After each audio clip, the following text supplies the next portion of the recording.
It's August 23rd, 2015, and we want to know, is Aquaman learning about Magic the Gathering just so he can run a Control Blue deck? Is Prez going to force me to shut down my illegal underground panda fighting ring? All this and more is coming up next. It's week 7, 8, and 9 of DCR coming up now. This day, we rescue a world from mysticism and tyranny, and usher in a future brighter than anything we can imagine.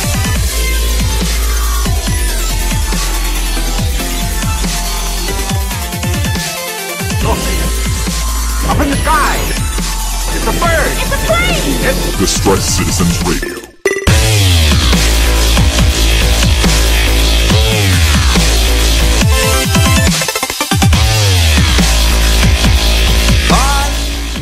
Buongiorno, everybody, and welcome back to another episode of the DCR. It just seems like yesterday that we were just doing this.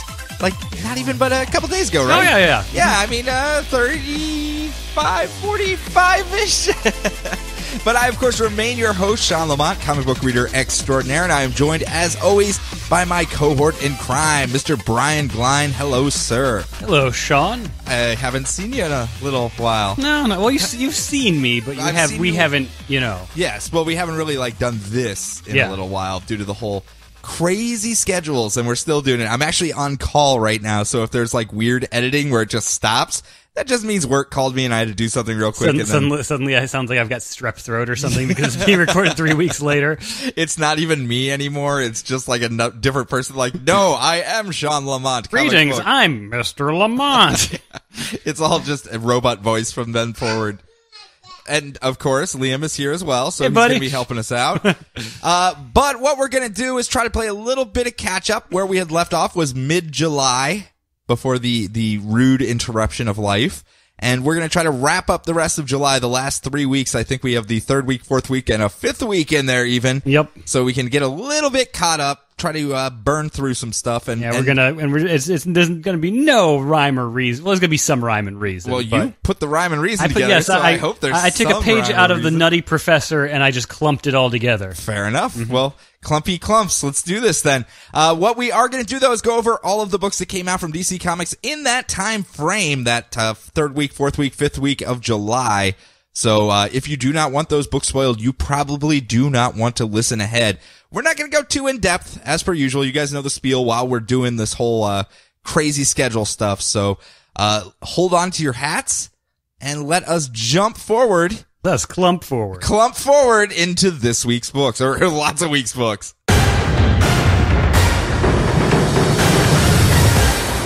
We're going to start off with a nice clump of Justice League book. A clump of justice. It's a big old clump of justice. Big old dollop of justice right on the top. I was expecting there'd be a lot more justice when I started putting this together. There are only 2 books, and I've got both of them. So let's just hop right in here. Give me justice. Brian, justice it up. Yep. See, I figured we start off with Justice League 42. Because, it's the big one. It's the most important book in DC continuity right now. If there's even any continuity left. There is. Actually, it seemed like when I was reading these books, it started to pull a lot of them closer to one another even.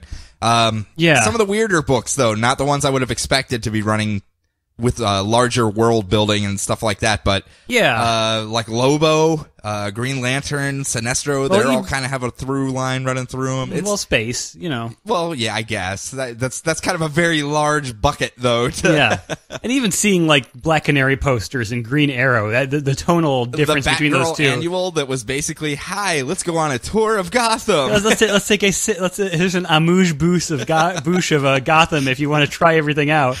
So I mean, there was quite a bit of clumping of storyline. Exactly. But Justice League 42 seems to be taking place before all of this wackiness happens. It might be the cause of it, for all we know. But so we're continuing the big Darkseid war. Starting off with a power suit Lex Luthor.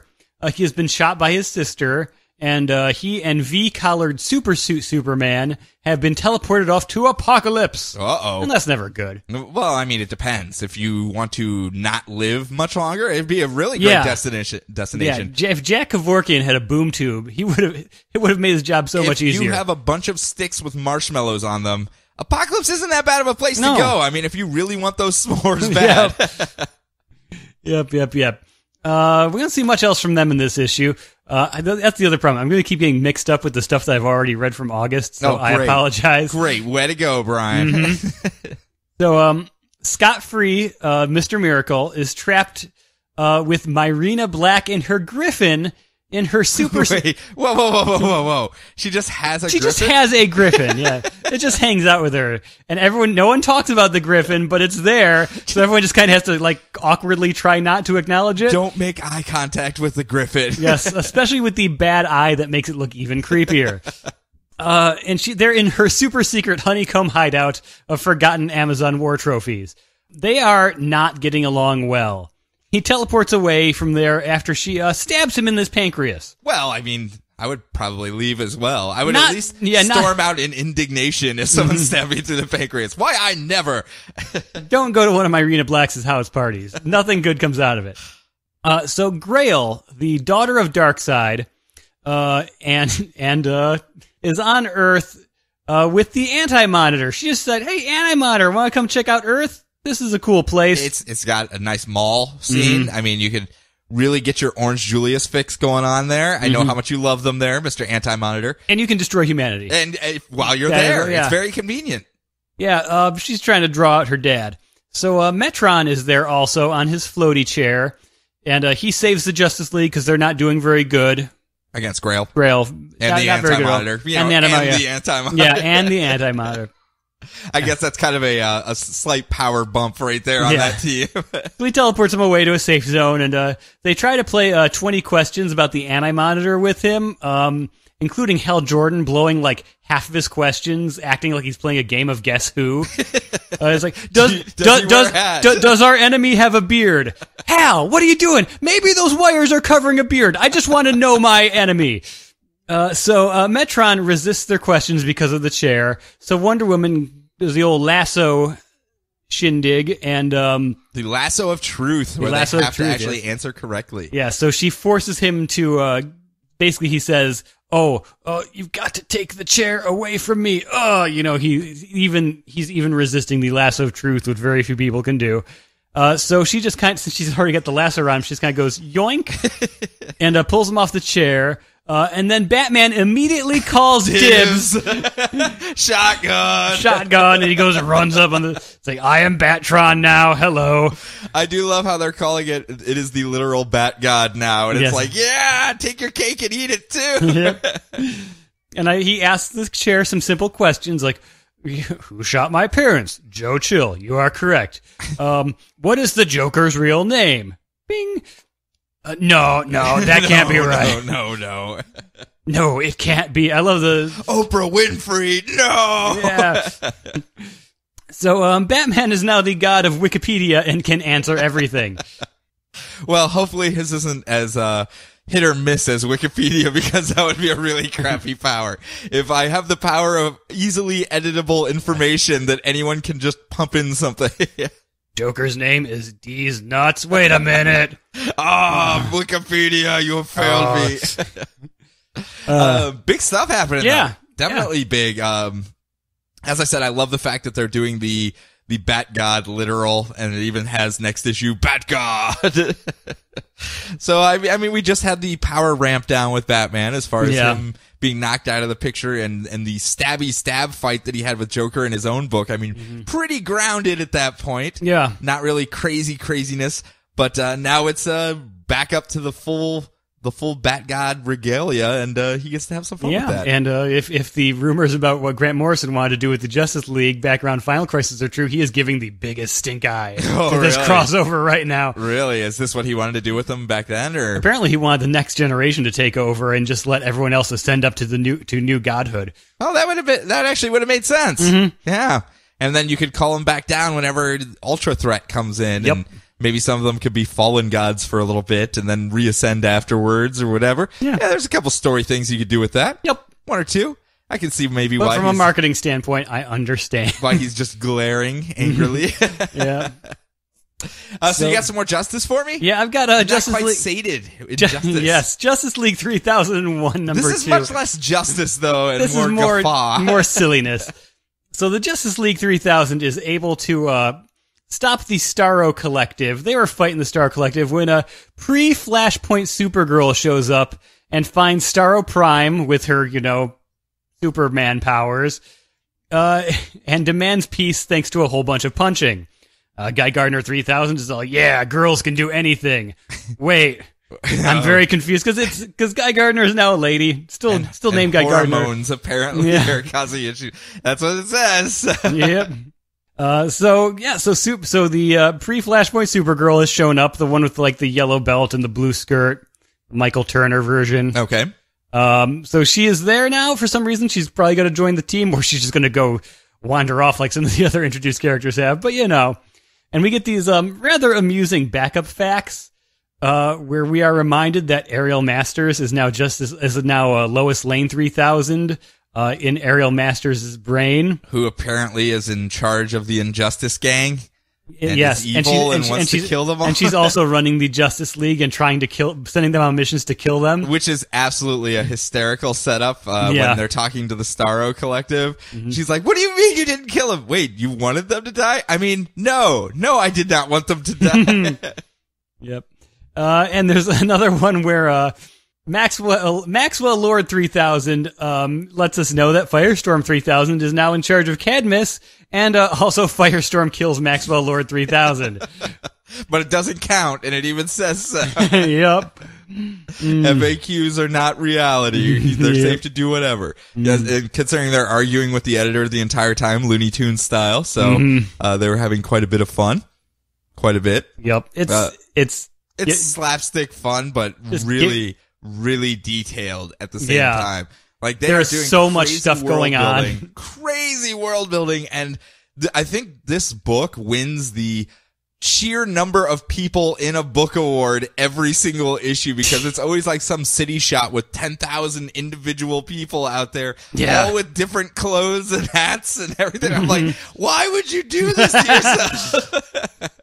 Yeah. Just show a picture of the giant Jesus statue, say you're in Brazil, and go about your business. And they're like in space on alien planet, so it's different species of alien stuff too. Exactly. It's just like he hates himself and he just wants to draw. Porter's still doing this, right? Yeah. He's just like, I gotta kill all the ink in the world. I had to take all those years off, I gotta make up for it. Very impressive, though. Extremely impressive. Always. Yeah, this is the highest level humanly possible because we got so many books. Yes. So, next up.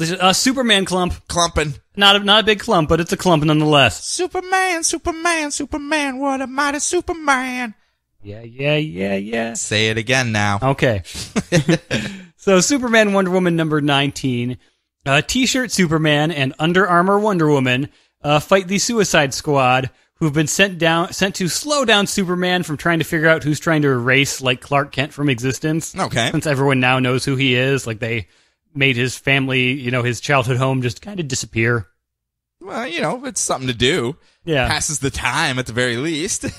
Yeah, we get to see how powered down he is as he just gets filled with bullets by Deadshot and gets some really bad bruises. Yes, yeah, it's actually penetrates in some places. Yeah, they show Wonder Woman with like some tweezers kind of digging each one out later in the issue. And she's like, this makes me very uncomfortable to have you out there in the field like this. Yeah. Also, maybe if you wore something a little bit stronger than a t-shirt, you found. Maybe. I mean, when you were invulnerable, you wore armor. Now that you're vulnerable, you're wearing a t-shirt. Yeah. Come on, man. You got it on the clearance rack at a convenience store, dude. I'm not even sure if this is licensed. Did you make anything off of it? Still, I like the way they're doing these breakdowns with the stories, where we have the different stuff going on, and I think it's the Superman Wonder Woman stuff obviously it has a place for me just because I actually kind of dig that relationship, and I think they're doing a really good job of reversing the roles, so to speak, where it's Wonder Woman as the prime protector now, and Superman is really trying to maintain his self while keeping her safe while he can't, and she's just like, dude, you are in no position to be trying to do this kind of stuff. You just sit down on the bench. Let Wonder Woman take care of this. Yep. Yeah. So, the calculator has some stuff to do with this. Yeah. Assuming it's the calculator. I don't think we've got names. Assuming. No. But given what we know, we can assume. And Superman goes and beats up some Secret Service guys. and is going to confront the president because I guess he's assuming the president sent the Suicide Squad after him. It's a safe bet. I mean, It is a government agency. You would at least think someone in the government knows about it. Safe bet. I would say so. I get to do a book.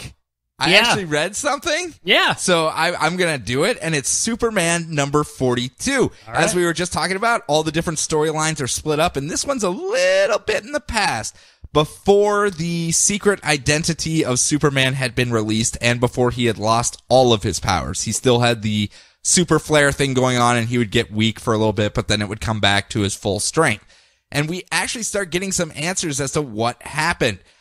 Because he was actually working with Lois Lane, and a bunch of robot people attacked this blue-haired girl by the name of Condessa, and he tried to save her, and they ended up running off into nowhere. And even Lois Lane's looking at him a little strange because his suit that he's wearing, like his business suit as Clark Kent, is tattered, and you can literally see the armor out from underneath it. And she's just looking at him like, huh. And then a bunch more robot ninjas show up, and he starts picking them up and throwing them around and beating them up into little pieces. She's like, okay, I've been really trying to ignore this for the longest time, but you are clearly Superman. He's like, no, I'm not Superman.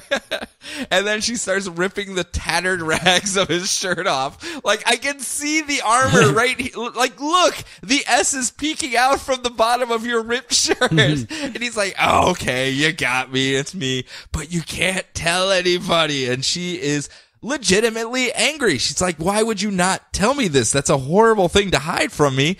Am I the only person that didn't know? Did Jimmy know? Well, yeah, I guess Jimmy knew, but no one else does. Well, Condessa seems to know. Well, yeah, I guess she knows too, but I swear you were next on the list for me to tell. I swear to God. So she is a little irate. The big problem being that the reason Condessa knows is because she works for this ultimate hacker group of free information known as Hoarder. Another hacker group. Yep, another hacker group called Hoarder. Oh dear. Oh dear. That's what I always thought at least. Yeah. So they end up going, well, how are we going to get in? How are we going to deal with these people? Because they clearly have the proof that Clark Kent equals Superman. So we need to go do something about it. And Condessa says, well, here, you have to wear these masks and get on the magic Hoarder school bus, and it'll take you there. But they have to swing by Toy Master's shop real quick so he can build these specific masks for the other three of them, because both Jimmy and Lois are coming along. And it turns out Condessa can speak code directly into the masks and programs them so they can come in. But when they do show up, it turns out that they were betrayed. Condessa also has a secret that Hoarder has, and she ends up turning them over to Hoarder. But Superman fends off all of their giant kill bots that they have while they run around and try to get everyone to safety because he's about to super flare. And as he does his little super flare, little like rays shooting out all over the place, power level over 9,000, he's gonna blow. Some figure walks up, it's a silhouette, and just goes, hey, Superman. And he's like, what? And they just kind of grab him as he's about to super flare and kind of go and suck up all his energy, and then just they walk off. And Superman is left unconscious on the ground without his powers anymore. And that's where everyone comes to save him, and they haul him back. And he is not in good shape at all. And I'm assuming that is how he actually lost his powers, whoever it was. Maybe Parasite? Maybe someone like that can siphon off powers, and when he's doing the whole power flare thing, it's just everything out there and it drains him entirely. I'm not entirely sure. I'm sure we will find out in the future, but we're starting to get there. We're making progress. While you're over here, I'm over here with my straw, and I drink your milkshake. No! I do like one little thing where it's Jimmy Olsen and Condessa. Condessa has blue hair, and obviously Jimmy Olsen has the red hair, so they're red and blue. Yeah. That's their nicknames for each other, so I'm sure they're going to be little side support characters for a while they're running around, because they end up finding her, and she apologizes for betraying them, and they all work together to escape. So I think that'll be a cute little red and blue, like, yeah, let's get out there, red and blue. Give Jimmy a friend. Yeah, exactly. Someone to hang out with. So it was pretty cute. I think that was it for the Superman clump. That's it for the Superman clump. Yeah, we're going to go on to a little bit, a bigger clump. A bigger clump? Who would have a bigger clump than Superman? Would you believe that Batman would have a pretty big clump? No. I'm thinking Aquaman. Does Aquaman have a big clump? He had his own modestly sized clump for a couple months. He did. It wasn't very clumpy, though. No. So let's talk Harley Quinn. Okay. Harley Quinn number 18.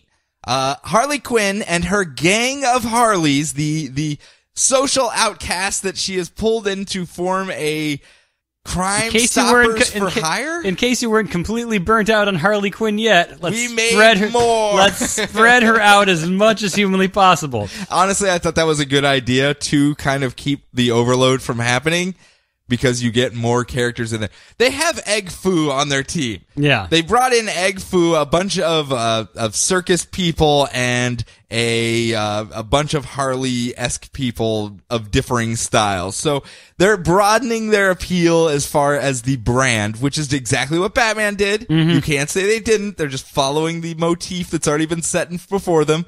There are not very many Supermans, though. I mean, there's Superman, Supergirl, and Superboy.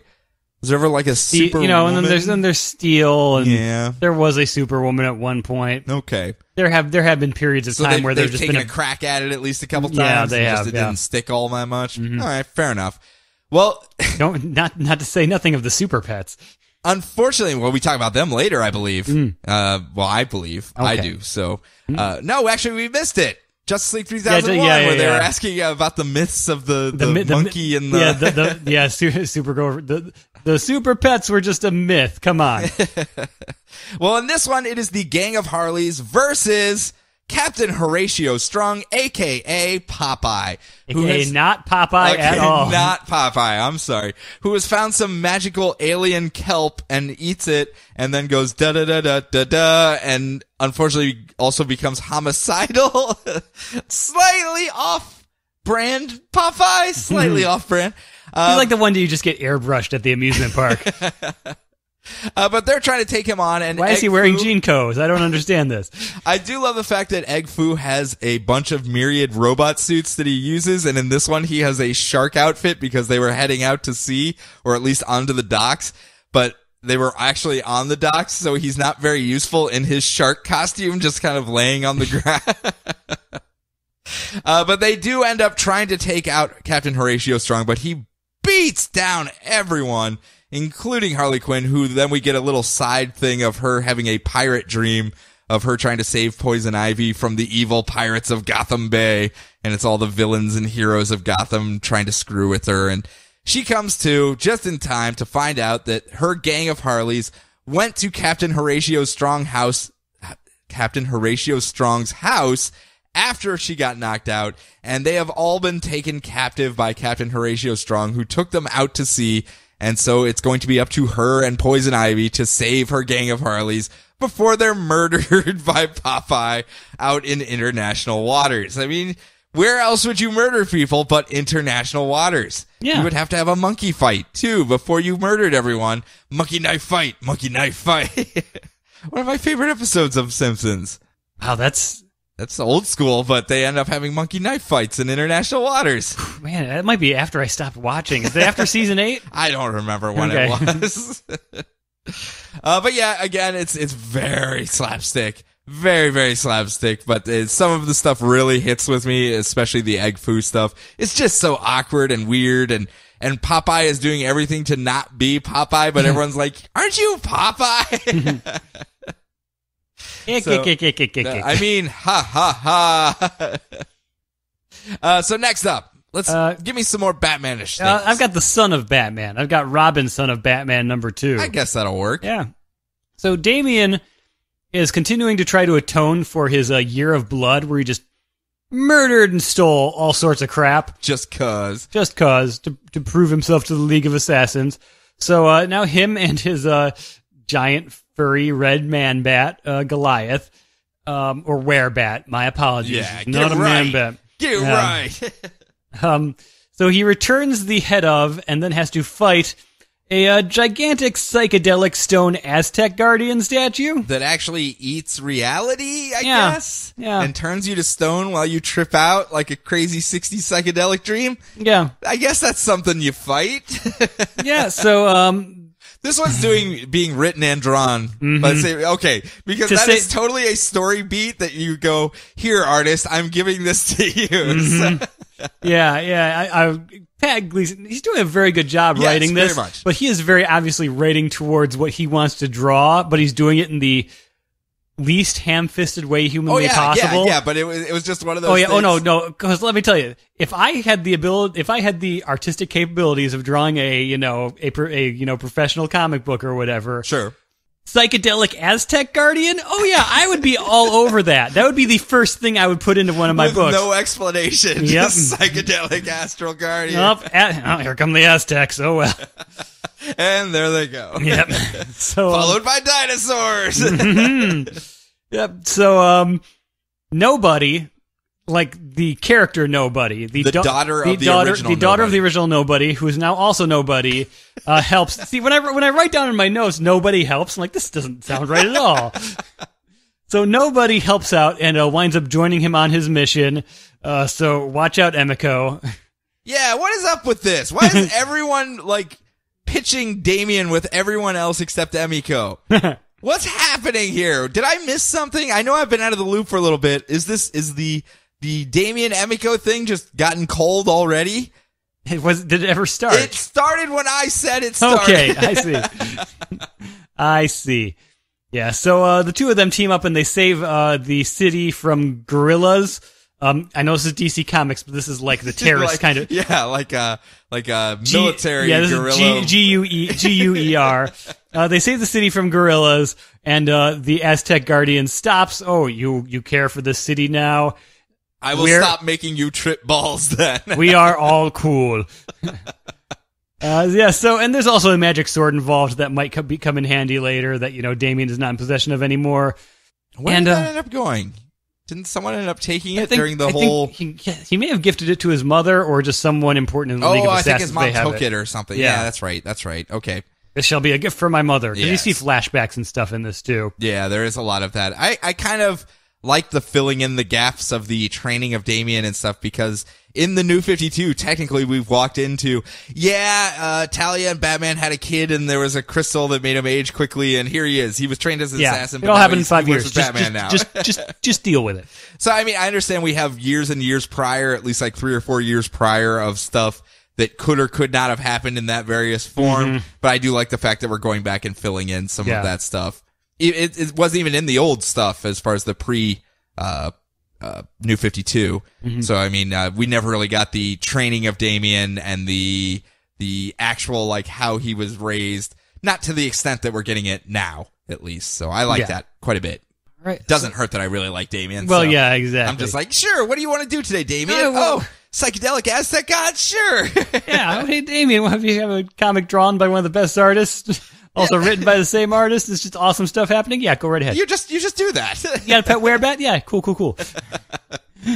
All right, moving on to Gotham by Midnight number 7. Oh. There's an apathy monster. I just don't care. There's an apathy monster underneath Gotham and apparently DCR Studios. That is it's infesting an apartment building, and the crew has to go and take it out. Eventually, through a spectral intervention, Corrigan shows up. He's like, "Oh crap, this isn't good!" Bing, bing, bing, boom, boom, boom. Here's the Spectre coming down. It also turns out that it kind of ties into the monster, kind of ties into the origin of Lieutenant Weaver, because it killed his dad, or actually caused his dad to kill himself. Yeah, is that what that was? So it seemed to be. Or was it just his dad committed suicide and he walked in to find it? We see the little tendrils of the apathy monster coming up through the floor of his house. And, I was very quickly attached to his dad. So it seems like they're connected somehow, but we didn't get the whole story. If there's an actual apathy monster out there, man, am I in its clutches sometimes? Because I turn on the news or the talk radio shows, I'm just like, how does anyone care about this? Yep. And so while Lieutenant Weaver is dealing with all the despair of the apathy monster, and everyone else on the team's we just exploded an apartment building and saved everybody. And so meanwhile, he's brave. Everyone's high-fiving in the street. And their legal consultant Kate Spencer, the former Manhunter, informs Lieutenant Weaver that you guys are so many different kinds of screwed. If internal you just blew up a city block. If internal affairs sues you, you are boned. You are boned in a half. What happened to their internal affairs guy that worked for them? Well, he was investigating them, and he got freaked the freak out, and he's like, "Oh yeah, I am taking you guys to trial. I don't know what that was, but I'm not going to keep doing it." Shadow fungus monster just tried to eat my face. No. Just no. This is obviously all your fault. I'm gonna slap you with an injunction. Psychedelic Aztec statues around here, so I know you guys did it. Yep. Again, I really, really like it. I like the art style. I know. Yeah, it's gotten a little more off kilter than it did that first time we saw it. And I absolutely adore the fact that we are getting those little flowers in every single issue that is kind of tying it to something that we really, really like. And I'm like, are they just going to pull the trigger on it? Are they waiting to pull the trigger on it and bring all that stuff back? And if they do, that really flings open some doors for them as far as characters they get to play around with. Oh my gosh, yeah. Yeah, it would be amazing. I would lose my crap. Yeah, so I like that. It's almost like a fuse just ticking away on the sides of the... It could be something little that we like, but it could be something really big that we like. Even if it's just in reference to it because it is a similar style book, I think that it's even if it's a loose tie between Seven Soldiers of Victory is what we're talking about from Morrison, between that and this, I think those are two complementary even titles. Even if it's just someone who was born on a Monday, but... Yes, but I really, really like it, and I keep waiting, and I'm like, is this going to be the one? Speaking of things that I get really overly excited about, Grayson. Oh, yeah. Grayson number 10 also came out in the last couple of weeks. And boy, oh boy, is Grayson just borking things up because he was put on a job to be super spy for Spiral and try to get a necklace with a kryptonite gem on it from some duchess of a European country and does the whole debonair dancing and seduction and steals the necklace and escapes. But as he is doing so, his boss, the Huntress, has found out that someone has been following in his footsteps and murdering agents of other squads. They were following in his footsteps just to look at his butt. Damn, Skippy. Hey, his butt makes a play again this month. I know. His butt is very important to the DC continuity. I was going to laugh. There's going to be a crisis revolving around that butt. I'll get to it when we get to that book, but I was just going to laugh so hard if that was going to be the turning point in the DCU as far as the Bat universe was Grayson's butt screwing things up again. But we'll get there. Yeah.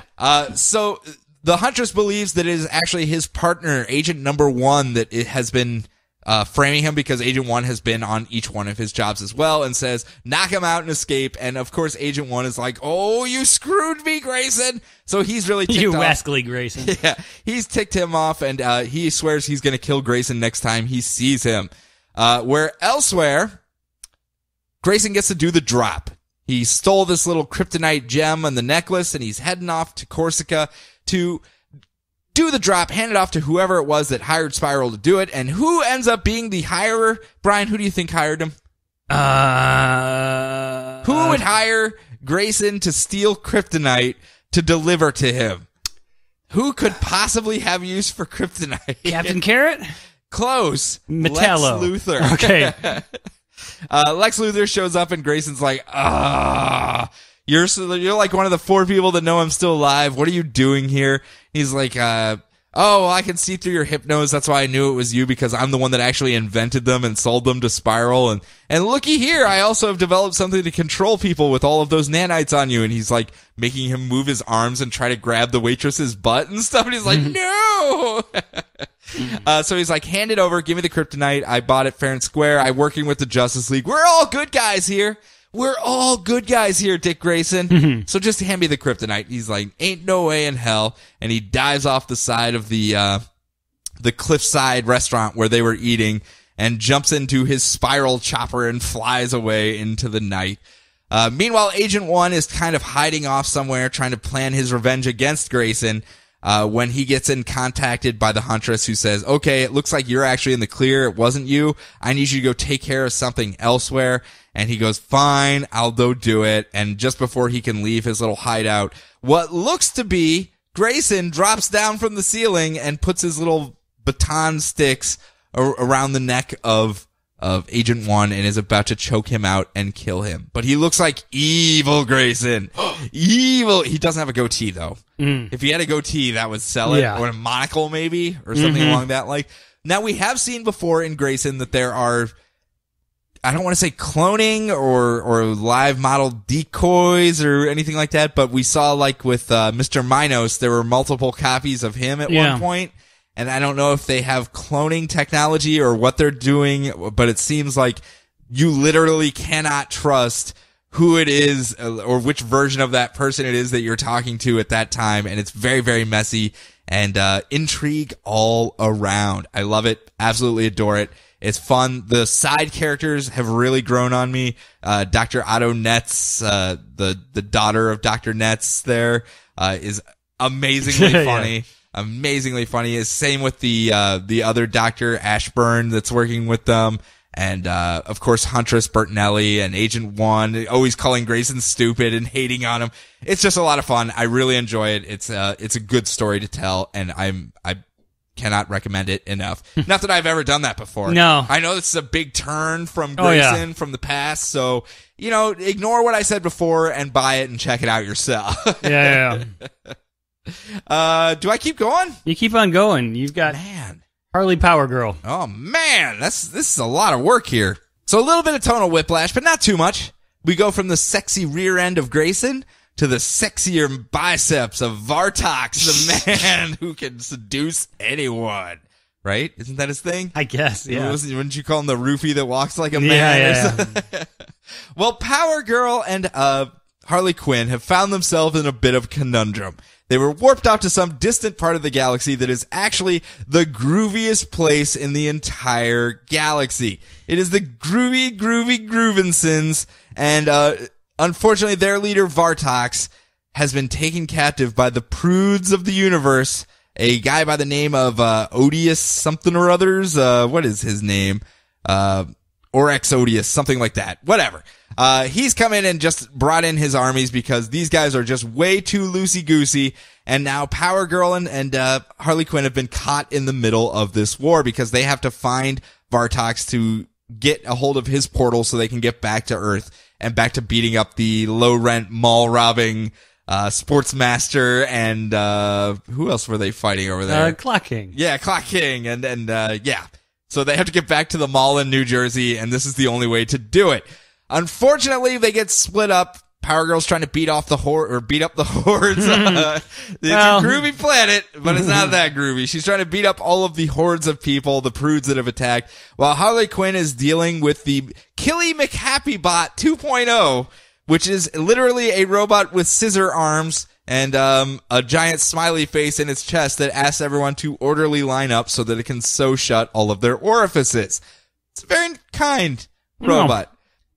Obviously, they don't want to comply with this robot, so they run away until they find the art museum because there's no weapons on this super groovy planet, and it turns out that their sculptures are made out of hard light gloves, like these gloves they can wear and make sculptures out of hard light. So she goes, I can be a Green Lantern, and starts making giant weapons and literally clubs the Killy McHappy Bot into a giant robot bunny rabbit and goes, much better. And the McKilly Happy robot goes, yeah, I feel better in this form too. I think I'm just going to be a bunny rabbit from now on, and kind of goes to hop away, but she of course clubs it into oblivion.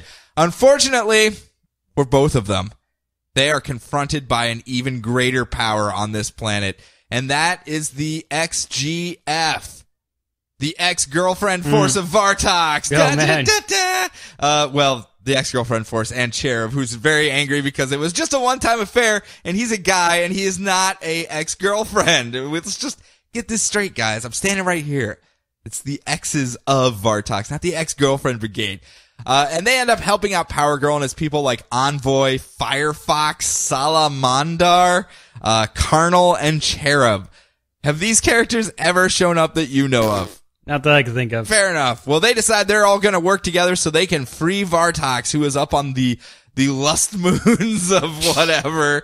And as they're trying to get up there, it turns out that Odious guy, the big stompy Odiosaurus, has actually captured Vartox and has brainwashed him to serve him as his slave. And that's where we leave it, with them having to fly up there and try to rescue Vartox, who is all hairy-chested like Savage Hawkman. He's ready to rock and roll. He's pretty savage. We know this because he has a hairy chest, and he's gonna take it to the streets. No manscaping. Yeah. So it's gonna be fun. I hope. A lot of puns. Like, do you like puns, Brian? I'm a fan of puns. This is your book. This is Pun Central. Do you remember when we had the Harley Quinn issues when Power Girl was in it? They were so much fun, and that's what these are. They're just kind of picking it up from more there. Of that, yeah. Yeah, and they're just going, let's just run with that. People had fun with it. We had fun writing it. It's characters we used to write and are writing now, so let's put them both together. It's chocolate and peanut butter, guys. It's chocolate and peanut butter. Or Power Girl and Harley Quinn. Yeah. Close enough. What do we got next? We are Robin. Is that me again? You are Robin. I am Robin. Yeah. Well, I am doing Robin, which is following the adventures of, here we are. We are Robin, part 2, dealing with the adventures of Duke, a young kid who we have met a couple of times in the past throughout the Batman books. He had, met him during 0 Hour and during the whole Joker. 0 Hour? 0 Hour. Year. Yeah. 0 Year Hour? Yeah. It was an hour during 0 Year. Okay. And, where he was doing crossword puzzles. Yeah, helped him with a crossword puzzle, yeah. I mean, it was a much less exciting crossover, but it was crossword over. Yeah. And it didn't sell. It had its ups and downs. Oh, I see what you did there. USA.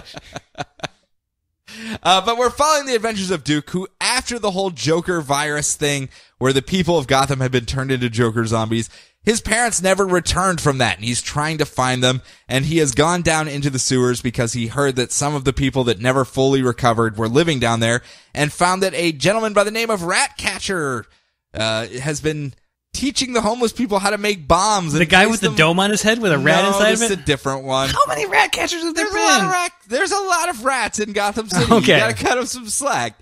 But unfortunately, he gets caught in the whole mess down there and is saved by a group of Robins, a bunch of other kids who have been out there doing things and helping out and have been led by some secret individual that calls themselves the Nest, that has been sending them text messages and directing them and getting them all around. But in this case, they get him free and drag him up to safety. Just as the cops show up, all the rest of the Robins are told to scatter, and they leave him there. And poor Duke is picked up and hauled back to a questioning room where an old man in glasses basically says, hey, we need your help to disarm these bombs. You're the only one that knows about them. We think you're a good fit for our organization. He's like, I ain't no cop. And they go, okay, well, you just do you. And if you want to help us, you do that. And he walks out. And that's when Duke steps out of the room and finds that it was just like a fake interrogation room inside a warehouse, and finds a motorcycle with a Robin costume on it and a cell phone and a message that says, meet us here at this point. And he goes there to find the rest of the Robins there as well, and tells them all the story, and they all get like kind of a vibe where they think it's Batman that's actually... Vibe? No, vibe actually isn't there, but they get a feeling that it's Batman directing them. But none of them has actually seen Batman except for Duke, who's like, yeah, you helped me with a crossword puzzle once. And they're like, you're full of shit. He's like, no, he knew exactly what another word for a mound in Ireland was called. Help me finish that crossword puzzle. It was very helpful. So they end up going, okay, well, why are you here? Well, I know about these bombs that are under the city, and the first one happens to be right across the street, so let's go find it. And that's where we leave off with them basically over there finding the bomb and realizing that none of them knows how to disarm a bomb. And they go, well, we didn't really think this one through now, did we? And what are they going to do next? It's very stylish. I kind of like this one a lot. It's growing on me more than I thought it would. The characters are very fun. You have your, I don't want to say tropey characters, but you have your good team dynamic where each person has a specific role, but their personalities are unique and not stuffed into that stereotype. You know what I mean? Like you have the person that's good with computers, but they're not the dorky, shy, I'm not going to talk to people type person, like very outgoing and sociable and fine. And so they have like the skill sets to form a good team, but the personalities that are usually associated with those skill sets are completely different and of their own. And it's very fresh and welcoming to see that instead of tropey characters stuffed together on team and off you go. "Hi, kids, it is I, another fellow student." So I kind of like it, and I really like the art style to it as well. It really has grown on me. So Cool. I might actually have to read that one of these days. Yes. All right, I'm going to finish off the Bat Clump with a big old clump of bat stuff. Like Batgirls. Several Batgirls. So Batgirl 42, Batgirl teams up with Robot Bunny Batman, a.k.a. her dad, to Now, fight... she knows her dad is Batman, right? I'm pretty sure, wasn't there like the whole conversation about that before? Yeah, he said, "Daughter, I am being Batman now." I think he's a little slow on the uptake, has not figured out that his daughter is Batgirl, or if he has, they're not saying anything. So. Yes. Well, there was the cute scene where they worked together, and she was like blushing when she was saying, "Yeah, we make a good team." And poor Commissioner Gordon had all the question marks above his head. Yeah. Like, I feel like I missed something here. Yes. So to fight to take down Livewire, and they have to do it off the grid because the Powers Corp is watching him when he's in the suit, and so they want him to be the only Batman. But we also find out that all of Batgirl's friends are going to go work for Luke Fox at his new, theoretically non-spooky tech startup. Non-spooky. No ghosts allowed. Yes. It's just like the Pac-Man ghost with a line through it on the front door. I hate ghosts. Yep. None of this at all. And also, Elysia from the old series shows up, and it turns out that her girlfriend proposed, and she's getting married. And Batgirl gets to be the maid of honor. Maybe. I used the HIR and the ZHE because I'm trying. Okay. I don't know what to say. So as far as what she... as proper pronouns. She was going to be the maid of honor. Okay. Yeah, so I mean, that's in the book itself. They even say, "You're the maid of honor." Yes. So I figured that was safe. Yeah. Is that the scientist guy, Q? Or... Q, Kadir, yeah. Yeah, I really like their interactions. They make a great pair. Yes, very much so, as far as Batgirl's tech person, and he's so much fun, and he's so excited to help a superhero. Honestly, the best part is that every single time he's introduced, it's Batgirl trying a different way to walk into the room and startling him no matter what. Yep.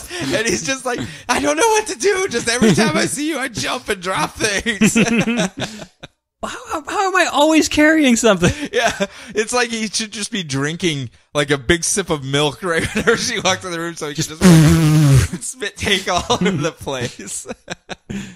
Well, I created this new non-stick liquid repellent that you can coat your costume with for whenever you run into me. Moving on to Batgirl Annual 3. The grand tour of Gotham. The amuse-bouche of Gotham.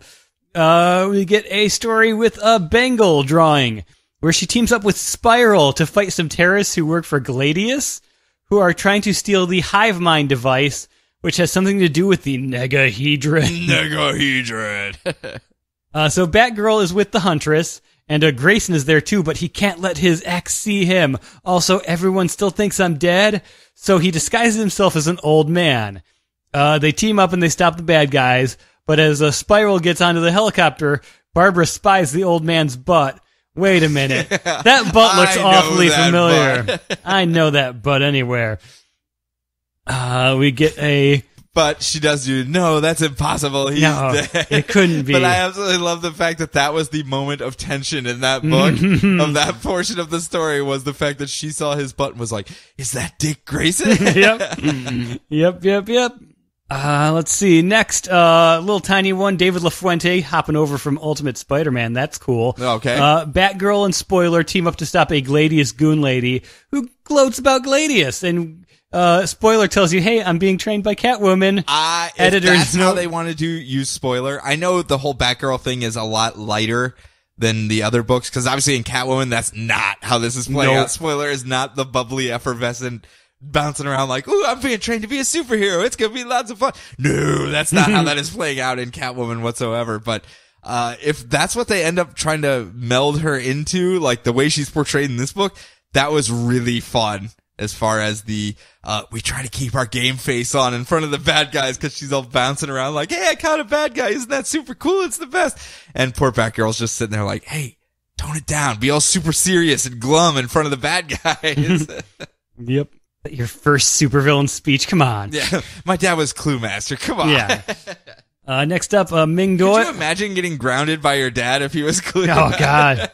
Just like diatribing and standing up on the roof like, and now you shall never see your friends again for 2 weeks. Mm-hmm. If you figured out my code, I'll shorten it a week. Moving on, Ming Doyle. Congrats on the recent marriage for Ming Doyle. She teams up. You're creepy. What?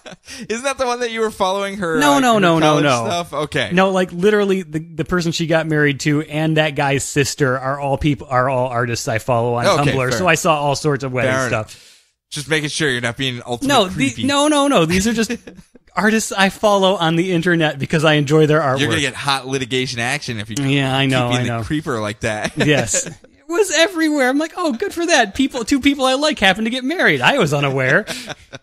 So, Batgirl teams up with Batwoman to try to find a Colonel Nair, who because she wants to wear short shorts. Who all the victims, they had a connection to Colonel Nair. So Gladius has her tied up in some kind of Wicker Man situation. Yeah, what was up with Yeah. that? And then a giant bear walks up and punches her in the face. Yep. And so they save her, but Gladius gets away. But she might be going to the school where I hid a blueprint for a secret weapon. Well, what school could that possibly be?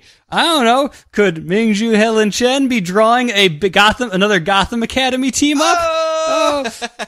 So Batgirl goes to Gotham Academy and teams up with Maps and Olive, who use the secret passageways in Millie Jane's diaries to find the blueprints for some kind of weapon. They stop Gladius, they beat her up, and try to look at the microfilm that was hidden away, but it burns up. Oh well, and now Maps wants to start Superhero Club. I'm sorry, but they even worked Damien in there as well. Because when they were fighting Gladius, Maps throws the batarang. Oh, she throws the batarang. And poor Olive's like, where the hell did you get a batarang? Some kid named Damien gave it to me. It's all connected. Everyone got to come in and play, and it was very cute and fun, and one little story that was told. Yeah. And we get to see it through the various steps of Gotham as she was just hitting different parts of town. I really enjoyed that one quite a bit. And I think it was a nice little hodgepodge to give people maybe not the tones of each one of the books, maybe not the tones, but at least a quick introduction as to what types of characters. So if you're just reading Batgirl and nothing else. It is a nice middle ground book as far as all of them. Not grim, not too light, although it is a little bouncy fun.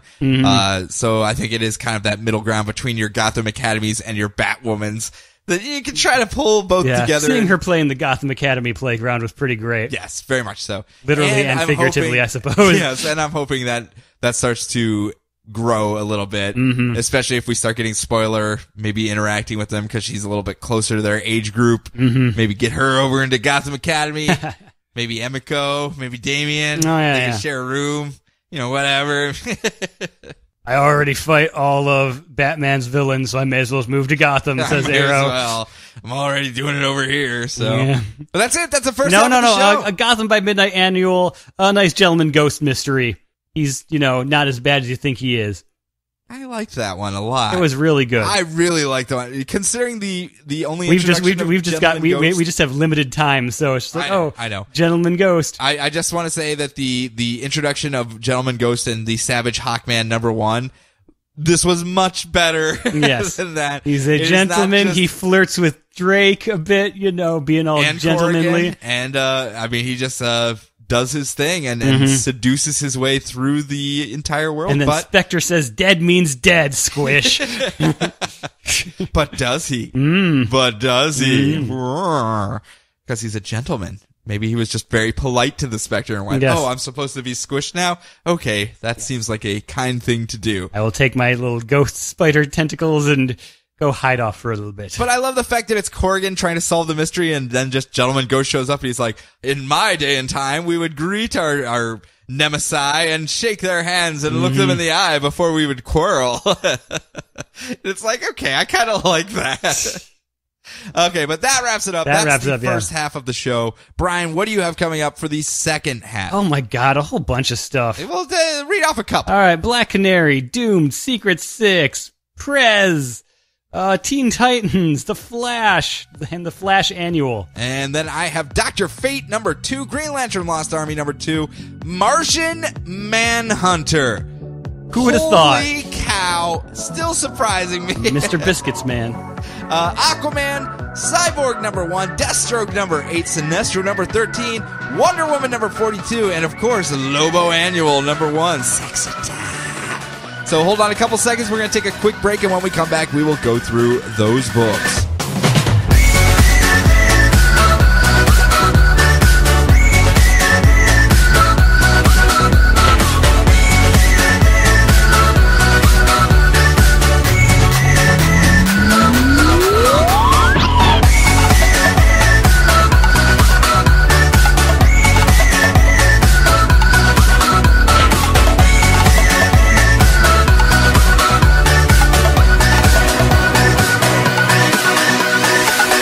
And you're back! I am. I have returned.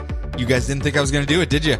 You thought the music was going to play, and I was just going to wander off for a month again, but here I am. Oh, yeah. Showed you guys. I'm sure you probably looked at it and went, oh, there's another hour of this. Yep. I'm pretty sure they'll be back. Yep.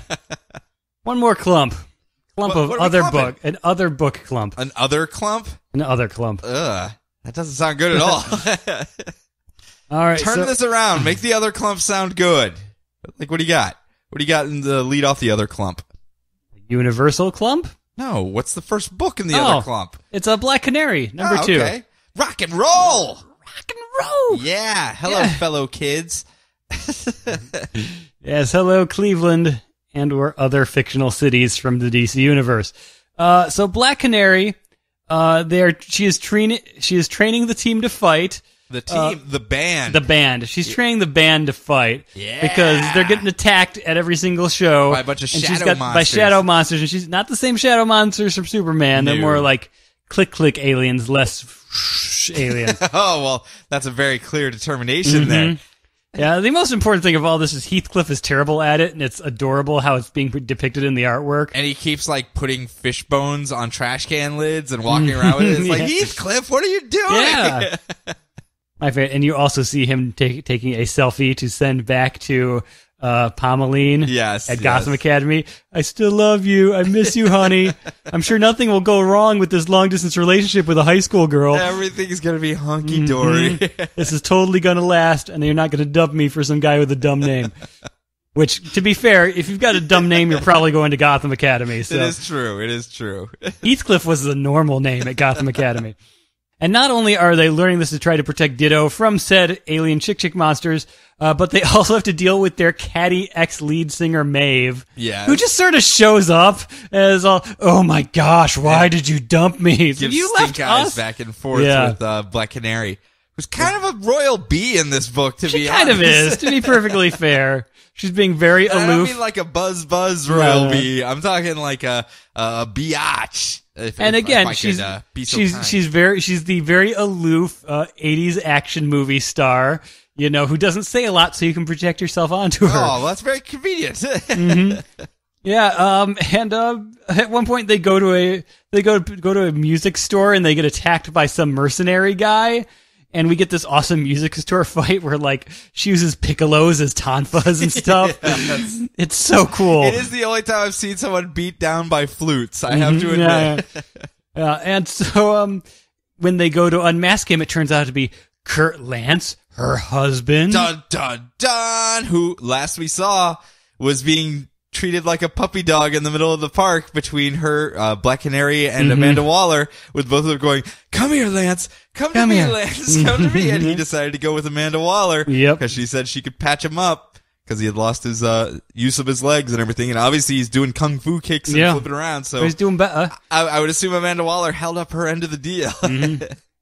But again, bad people to have, be chasing you, because obviously he's working with the government of some sort. Yep.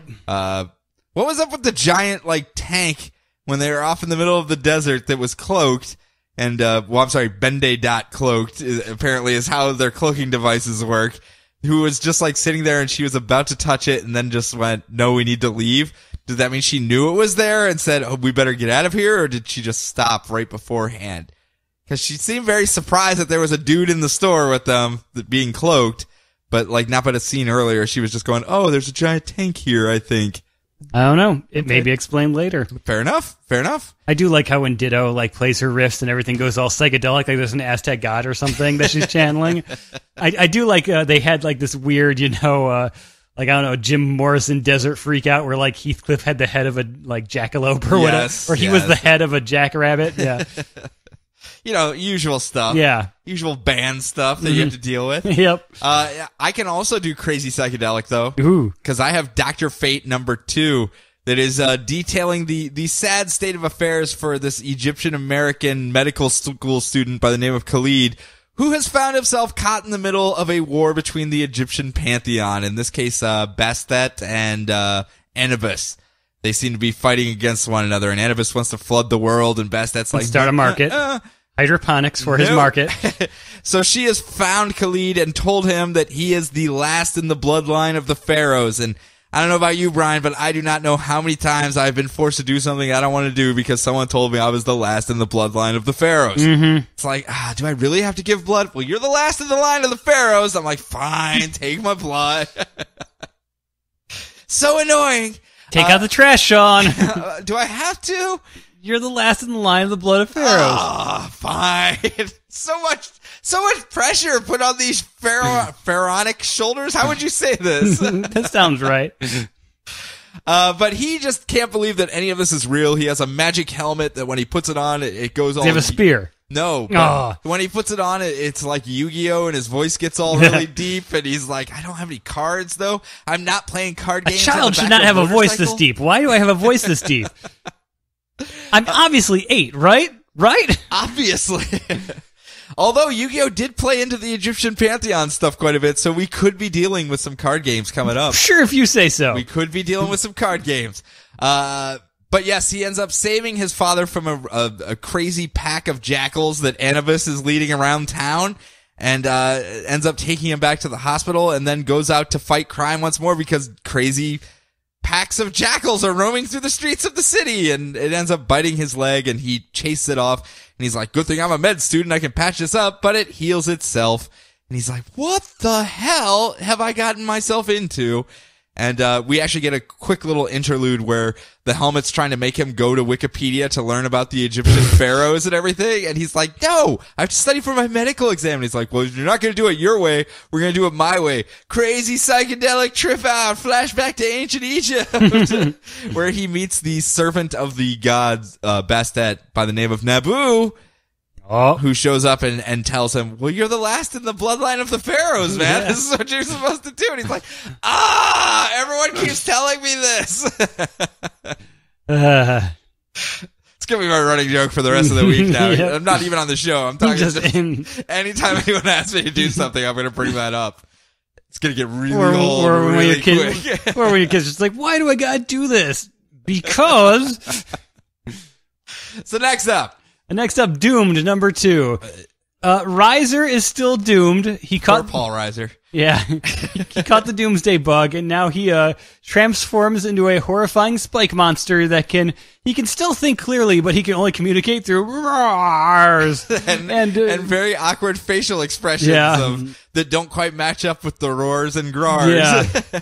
So that's not really working out that well for him. And also, he seems to turn into the horrifying spike monster whenever he gets extremely sexually frustrated. Yes. So a problem if you're a teenager. Little bit. So, or young 20s, whatever he is. He's got an apartment, but I almost feel like this is an analogy for something. Maybe. I don't know what, but... I'm getting a feeling of some sort of analogy of some sort. Yeah, it's almost as if back in Generation X, it turned out, like looking back on it, it's like, oh, everyone's got bad skin conditions because they're teenagers. Yeah, this is along the same lines. Maybe when you're that age and you're reading it, you don't notice it, but from afar, it's like, huh. Well, that's pretty glaringly obvious. That's why I like Chambers so much. His face exploded too, except it happened to him literally. Okay, I see how this goes.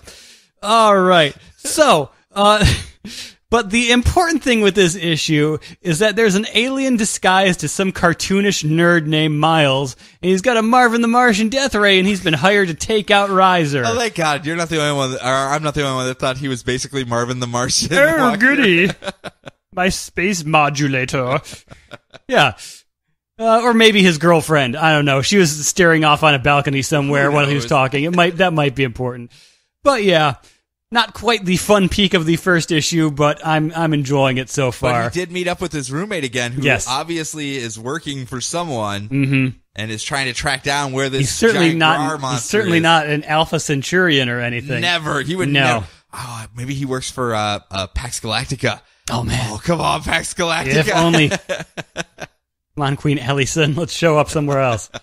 But yeah, the doomed, I'm thinking something and just communicating in Rar's device is masterful. Yes, it's great. It is so well done. The facial expressions of the monster are really the best parts, because he's just got all these like shocked looks on his face, like, no, that's not what I meant. Or like he's trying to surrender to the cops and then he's shooting death beams all over. Yeah. He's like, no, I was putting my hands up to surrender. What's happening? But of course, that's not what's coming out. It's coming out as rawr, rawr. Yeah. So cute, fun. I enjoy it quite a bit. And I kind of like the roommates angle. Hopefully it does not end up that they are mortal enemies. I know they're at least going to combat one another for a bit, but hopefully they end up working together and they find a way to overcome their differences. Yeah, and even if it only goes 8 issues and we just see them show up as like a tag team later on in some big crossover, I'll be happy. They can fight the Spectre and who was the Spectre's teammate in the WrestleMania? Oh, the man. Dog. It wasn't Zoriel. Zoriel, yeah. The Spectre and Zoriel. And like the British Bulldogs, they had a little dog that they carried around with them. Exactly. See, we're going to get a full wrestling league done here in the DCU, and it's going to be glorious. Glorious, I'm telling you right now. So next up, Green Lantern Lost Army number 2. The Green Lantern Corps are kind of an army, and they're kind of lost. Next up. Okay. No, someone has teleported all of the Green Lantern Corps somewhere else, and they don't know where they are, and they have unfortunately run across a version of Krona from almost the as past. if they oversaturated the market and they're trying to, cool them down for a little bit. Well, wherever they have ended up, there's all of these weird crystals that are trying to attack them, and different colored energy things are attacking them.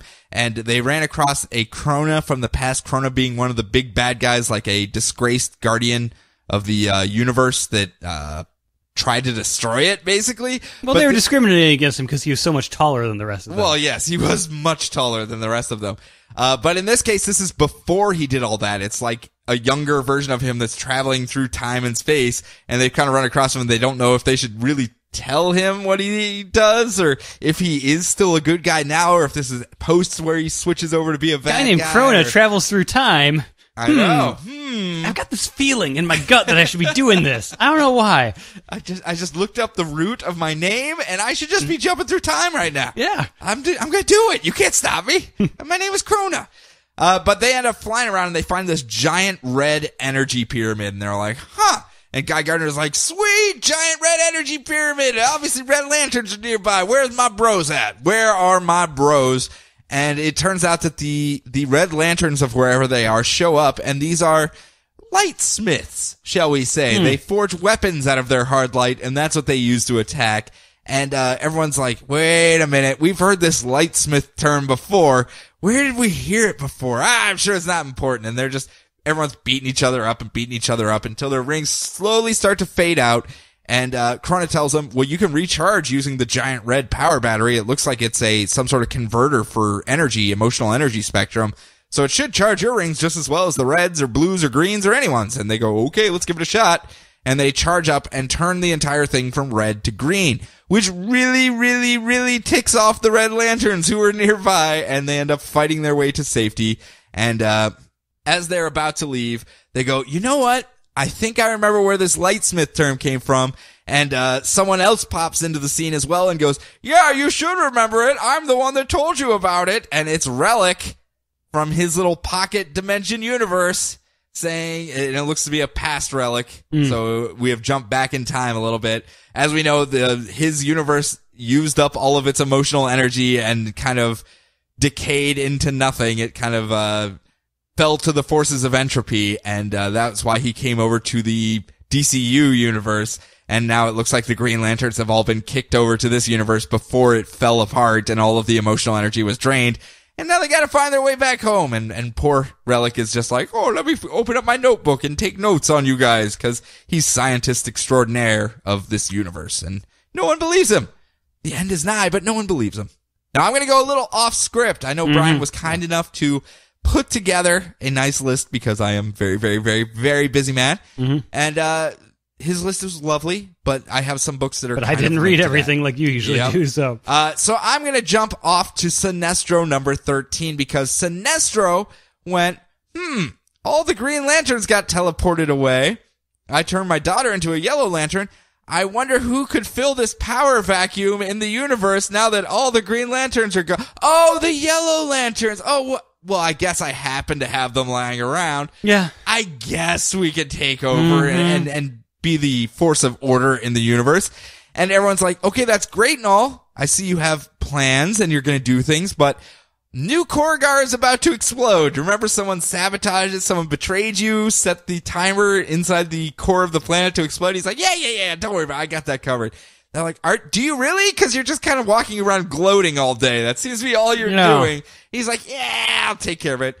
And as he's walking around, people are coming up to him, like Becca, and saying, you could get all these people to safety. There's no, shame in getting people off of a planet that's about to explode. He's like, I'm Sinestro. I'm just going to save the planet. And he flies down to the core, and using the power of Parallax, he fuses Parallax to the planet, releasing it from himself. And he basically, because Becca's having second thoughts of joining the core, she's a new god. She's kind of slumming it right now. And she's like, well, I don't want to just be another weapon in your arsenal. And he goes, well, tell you what, watch this. And he brings her down to the core as well. And she gets to watch him fuse Parallax to the planet. He goes, now you have a weapon over me. You are the only person that knows I no longer have Parallax under my control. It's in the planet itself. Use it how you will. Understand that's how much I trust you. I think you're the bee's knees, Becca. I do. I kind of hope you hang around a little bit longer. And she's left going, maybe I underestimated you, Sinestro. Maybe you are, in fact, a cool guy. And he kind of drops his shades and goes, you know it, and flies off. Just kind of gifs away, like in a one smooth motion. But we find out who it was that actually betrayed him and set the bomb. It was Lyssa Drac, the Oracle of the Sinestro Corps. She set us up the bomb? She set us up the bomb. But she was doing it to make him stronger because she was the one that told him that all the Green Lanterns were going to get teleported away and knew that he was going to have to step in to fill in the role. And she was like, well, this whole, save all the Korrigarians and build them a new planet is going to be a little distracting for him. So I'm just going to blow it up so he doesn't have to worry about that. And Sinestro knows it was her and goes, hey, I know you're just trying to make me a better person, but no, bad Lyssa Drac. Bad Lyssa Drac. But war was beginning. No, it wasn't. No, we were fine. And he goes, but I do kind of like you. I dig your style. You too, Lyssa Drac, are the bee's knees. And I think you're super cool. And Lyssa Drac goes, you know what? Maybe I thought about you wrong, Sinestro. You really are a cool guy. He's like, you know it, baby. And just kind of slides off camera again. But as we know, Lyssa Drac was not the only person conspiring against the awesomeness, the cool guyness of Sinestro, because someone in the universe has also taken out a contract for 8 billion space credits to kill Sinestro. And someone, maybe a bounty hunter out in space, maybe a guy by the name of Lobo. I thought you were going to say Lone Star. No. All set up by Pizza the Hut. Has decided to take this contract on and is literally flying around killing people as they're about to be picked by the Sinestro Corps rings so he can butterfly net the rings and try to lure out Sinestro. So he has this butterfly net full of yellow Sinestro rings. He's like, okay, they should be showing up any minute now. No, this doesn't seem to be working at all. By the way, we've cut over to a new book. This is the Lobo Annual number 1. So I should probably specify that. They're both being written by the same person. So it is Cullen Bunn is writing both Sinestro and Lobo. So we're getting kind of our melding of titles here, which I always like that. I really enjoy following the same writer when they have multiple titles like that, because just like we had the Sterling Gates-averse yes, that was running there for a while, or the God, who else? Who was doing it before? Justin Jordan had his books that he was writing that seemed very disparate, but were actually all telling a long-form story together. Mm-hmm. I do like following the same writer on multiple books because it inevitably becomes a long-form story. We've got the Bunniverse, which unfortunately does not have Captain Carrot in it. No, it doesn't. It does not. Nor coffee. You would think the Bunniverse would have a lot of coffee. But poor Lobo has been trying to track him down and is unable to do so he goes back to his information broker, who tells him, well, I did hear Sinestro trying to get all the Korrigarians safe, so I know where some Korrigarians are. Maybe you could use them for bait. And it leads to a fight with poor Lobo and some crazy 6-armed mad guy that's been locking up people and like is running the Inquisition of space and has the space madness. I've had this ice cream bar since I was a child. Mm-hmm. And Lobo ends up killing him and pulling out the Korrigarians and literally ties him to a rope to the back of his spaceship and flies around space going, well, he should be good and afraid, and I believe the Sinestro Corps can find fear, so an afraid Korrigarian should really find him pretty easily. And that's when, unfortunately, the rest of the Sinestro Corps show up, sans Sinestro, and beat the living, loving crap out of Lobo. But he's left trackers on the Korrigarians and follows them back to New Korrigar. And as he's standing there, he's watching them, like all the Korrigarians are basically arguing amongst themselves on whether they should even be living under Sinestro. And he's like, it seems not very many people like him. Well, I'm going to be super stealthy. And quite literally, Sinestro has his head over his shoulder like, yeah, you should be really sneaky because there's like bad people all over the place here. It's like, okay, you guys aren't very sneaky, apparently. And it leads to this bar brawl between Lobo and Sinestro, where it's Sinestro being all cocky as per usual, and they're shooting weapons at each other. And finally, they get to hand-to-hand combat, and Sinestro's like, I have been trained by the greatest kung fu masters of Korrigar. And Lobo's just like, yeah, well, I'm really good at bar brawls. And they just start punching each other. And finally, Lobo is standing over top of him, just punching him in the face, and Sinestro starts laughing. He goes, okay, you've proven your point. Cancel contract, Alpha Omega 66119, and then the contract for Sinestro is canceled, leaving Lobo like, what? Well, Sinestro took out the contract on himself because he wanted to find the best person at hunting down ring bearers, because he's gonna have a lot of enemies, blue enemies, red enemies, purple enemies, and he needs a good enforcer that's able to take them out. And that's where it ends, with basically Sinestro offering Lobo a contract to work as a mercenary bounty hunter for the Sinestro Corps. Jeez. Yeah, there's a team up, huh? Oh, man. There is this awesome moment where it's both of them being extremely, extremely self-confident to a haughty degree. And it's kind of like, we seem to be at an impasse. We both really believe we're the best things that have ever existed in the universe. It almost should have broken off into a Yo Mama competition, but it didn't. They pulled short. It's fun. I quite enjoy it. So, next up, do you want me to just continue from where we left off? You doing Martian Manhunter? Yeah, I could just do Martian Manhunter. So, Martian Manhunter number 2. Wowzers. Wowzers. And I figured out why I really was caught off guard and really liked Martian Manhunter number 1. It has a horror element to it. It's very slight. It's very undertones of it, but it does have a horror feel to it because everything isn't quite as it seems and you don't know who's doing what or why, but you feel bad for characters, but you don't know if you can trust those same characters at the same time. So I'm kind of curious to see how that continues. In this one, though, poor Martian Manhunter has found out that there are white Martians, we're assuming, all over Earth that have taken on positions of power or... Right out of the gate. Yeah, just right out of the gate. White Martians everywhere. And it turns out they have launched a consecutive... coordinated terrorist attack against the entire world, just explosions all at the same time, all over the world, and people are trying to figure out what the hell's going on here. But Martian Manhunter seems to know exactly what happened. He was, what's the best way of putting this? He was brainwashed as a mole, like he's a undercover agent waiting to be activated. Sleeper agent? Yeah, I guess that would be a good way of putting it. Probably the way to put it. And he knows, by actual definition, yes. Yes, he knows he's eventually going to be activated and turned against everyone. So he is flown off to NASA to get them to kill him. Essentially, a giant rocket engine propulsion unit that if he jumps into the middle of it, it will kill him, and he doesn't have to worry about turning against all of his friends. But the Justice League have all shown up and go, "Yo, Martian Manhunter, why are you trying to kill yourself?" He's like, Martians, dude. Just white Martians. Trust me, it's for the best. I'm going to end up turning on you guys again, and you don't want that. So I'm just going to incinerate myself, and we can all live, well, not all of us. I'm not going to live a nice long life, but you guys can. And we can all go about our business. Mine being the dead business, the pile of ash in the corner.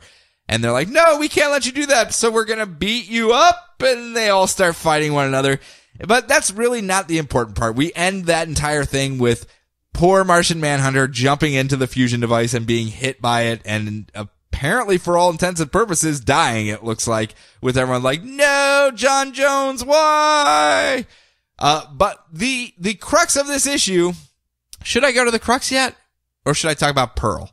The thief over in the Middle East who saw one of the white Martians kill one of the rich people in Saudi Arabia, it looks like one of the princes, and is running away from them, but she seems to know who they are, like almost as if she is also a sleeper agent of some sort by the name of Pearl. I would assume white Martian, Pearl might match up somewhat. Again, all conjecture, no real proof, but she is fleeing from all of the Martians and is trying to escape, but they all seem to know who she is and are trying to bring her back into the fold. But the main thing of this issue is Mr. Biscuits. Mm-hmm. Mr. Biscuits, the gentleman ghost of creepy aliens, I guess? Sure. Did you ever see Mimic? The one with the cockroaches, the giant bug monsters, and it was Mr. Tappy Shoes or whatever? And no, I don't think I ever have. Okay, that's what this reminds me of, with the autistic kid that would see the... Mimic was about bugs that would pretend they were humans and walk around, and that was their trait of evolution that gave them, and they would clickety-clack-click, and the kid would talk to them with spoons on his knee, and it was weird. But that's kind of what I get from this, because all the kids are leading around Mr. Biscuits, who is freakishly alien, and no one seems to care. Like crazy long spindly legs and arms and a giant sock over his head, and he keeps talking about people trying to steal his cookies, and he won't let them steal the cookies this time, and it's not gonna happen. And then they're taking him on a train ride to stop the cookie thief, and he ends up... I hear there's a cookie monster that I need to watch out for. Yeah, he lives on a street over there, and you gotta avoid that guy. He's a real menace. Menace to society is what he is. But as they get to the train station, he jumps down out of the train tracks, because apparently Mr. Biscuit doesn't understand how trains work. Understandable.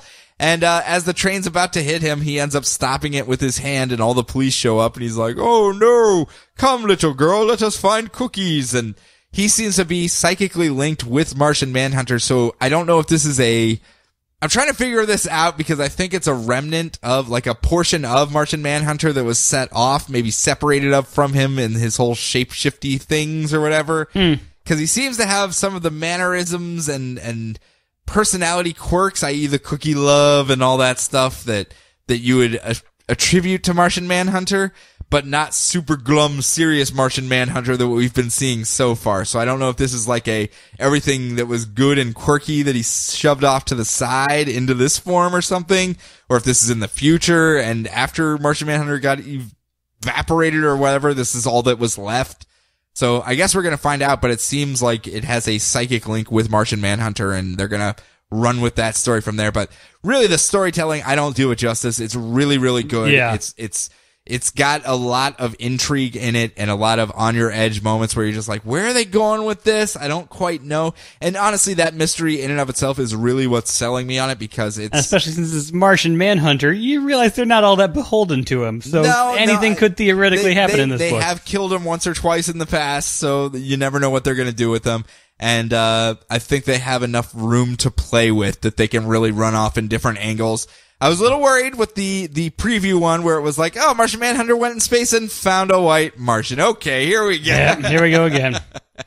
And hey, maybe there will be some answers to our questions in August. Maybe. Side to side. Slink, slink. I have not read that far yet. I'm still getting there. So, good. Yep. I'm probably asking questions that you already know the answer to. Now I feel like I've just wasted everyone's time. All Sorry. right. So moving on to Secret 6 number 4. Keep it which, secret. Which should actually be Secret 6 number 3.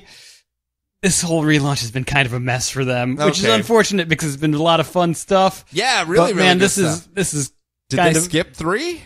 Or did they... 3 came out and we missed a lot in between, and this is now filling it in, but it doesn't seem like it's being done on purpose. Gotcha. Yeah.